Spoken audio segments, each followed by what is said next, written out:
वन्दे देव उमापतिं सुरगुरुं वन्दे जगत्कारणं वन्दे पन्नगभूषणं मृगधरं वन्दे पशूनां पतिं वन्दे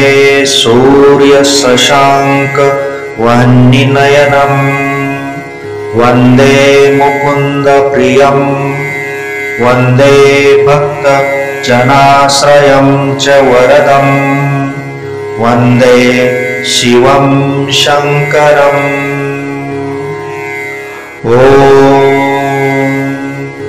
वन्दे देव उमापतिं सुरगुरुं वन्दे जगत्कारणं वन्दे पन्नगभूषणं मृगधरं वन्दे पशूनां पतिं वन्दे सूर्यशशाङ्कवह्निनयनं वन्दे मुकुन्दप्रियं वन्दे भक्तजनाश्रयं च वरदं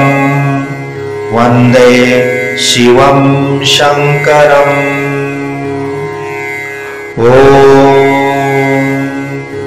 वन्दे देव उमापतिं सुरगुरुं वन्दे जगत्कारणं वन्दे पन्नगभूषणं मृगधरं वन्दे पशूनां पतिं वन्दे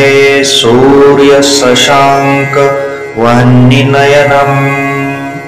वन्दे मुकुन्दप्रियं वन्दे भक्तजनाश्रयं च वरदं वन्दे शिवं शङ्करम्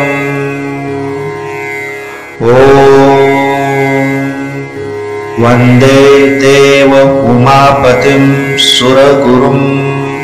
वन्दे जगत्कारणं वन्दे पन्नगभूषणं मृगधरं वन्दे पशूनां पतिं वन्दे सूर्यशशाङ्कवह्निनयनं वन्दे मुकुन्दप्रियं वन्दे भक्तजनाश्रयं च वरदं वन्दे शिवं शङ्करम्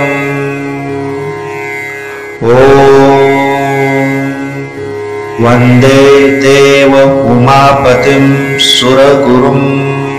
वन्दे जगत्कारणं वन्दे पन्नगभूषणं मृगधरं वन्दे पशूनां पतिं वन्दे सूर्यशशाङ्कवह्निनयनं वन्दे मुकुन्दप्रियं वन्दे भक्तजनाश्रयं च वरदं वन्दे शिवं शङ्करम्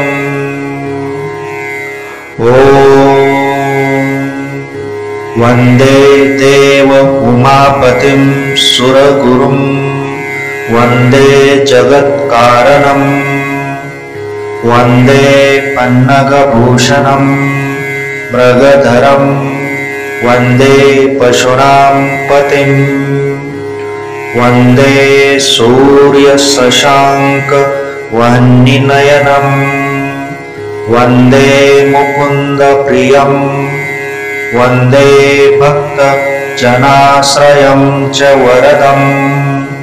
वन्दे शिवं शङ्करम्